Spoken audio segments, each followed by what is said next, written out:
We are asked, I think in every media training session we run, what should I say if I'm asked a question and I don't know the answer?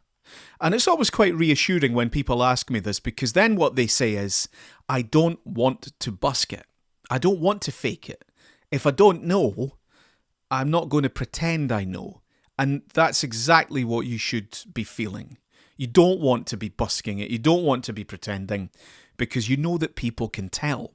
And if I discover that you're just kind of faking it and busking it, it undermines everything else you're saying. So if you don't know, you should say, I don't know. And then, of course, people say, well, that makes me feel a bit silly because I should know. And yeah, there are certain things, of course, that in an interview, you should know.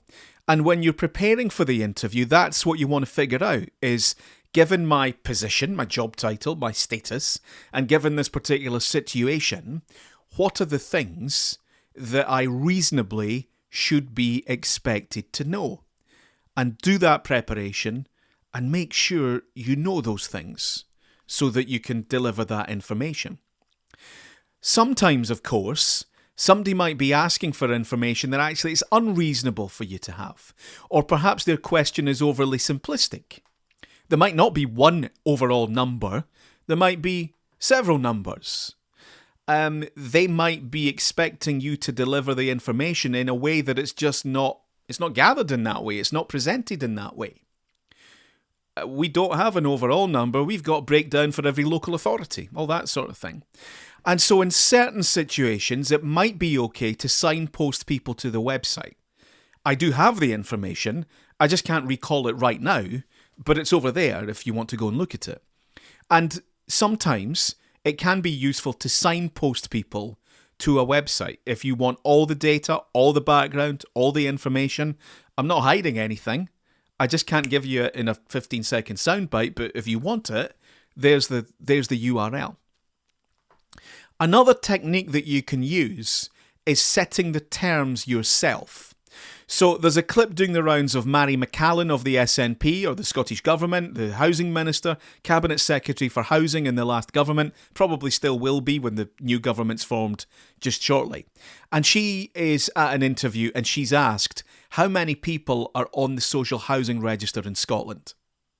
And she doesn't know. And she does the right thing. She says, I don't know. And she says, it's on a dashboard in my office and we track it regularly. I track it all the time. I get real-time updates. It's all there. But as of right now, no, I don't know. The problem for her, now where on the one hand there she's telling the truth. If she'd done what I'm suggesting, when I'm preparing for this interview, what should I reasonably be expected to know? Now, even although the journalist might be framing the question in a kind of overall headline, maybe rather simplistic way, I would think most people would expect the housing minister to be able to answer that question. Now, the truth, and I'm no expert, but the truth is probably that it's defined in lots of different ways. She certainly doesn't want to give a number that's less than the overall total, because that could get her into trouble. But, for example, there's some people sofa surfing. They're not officially defined as homeless. There might be people in accommodation waiting for a move to another one. There might be people sleeping rough. There might be people who, for various reasons, don't want to be on the social housing register. And again, I'm guessing here, it might be broken down by local authority or whatever. So it's not that she doesn't have the information, it's that it's not in the form ready to go that the journalist wants. Now, my suggestion to her or anyone in that position would be, that's all well and good, but you should be able to give them something. And I would say what you do in that situation is you set the terms. So you would say to the journalist, well, you're taking a complex problem and it's a very simplistic question. However, if you define it like this, then there's 16,400 people. Or as of the end of January this year, the number was this ballpark. Better if you know for sure, you can give them something 100%. But you set the terms, you define it. Well, if you mean by this criteria, here's the number. And if you want to know the full breakdown, it's on our website. or I'll come back to you with a printout later today. Going behind the question as well, what is it the journalists really asking? What are they trying to find out? Do they really want to know the number?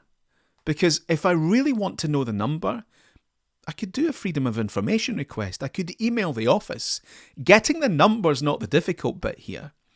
What that question I think really is it's a test. Are you on top of this situation?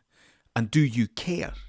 And the problem with the answer that she gave was it looks like I'm not really on top of it, and her harshest critic might conclude that, I don't think you really care, which would, I think, be quite unfair to come to that conclusion. So, if you don't know, you don't know, but maybe you should find out. Maybe you could signpost to the website where the background and detail is. Or maybe you can set your own terms. You take the question, well, if you define it like this, then here's my answer. Hope that helps. Thanks very much for listening.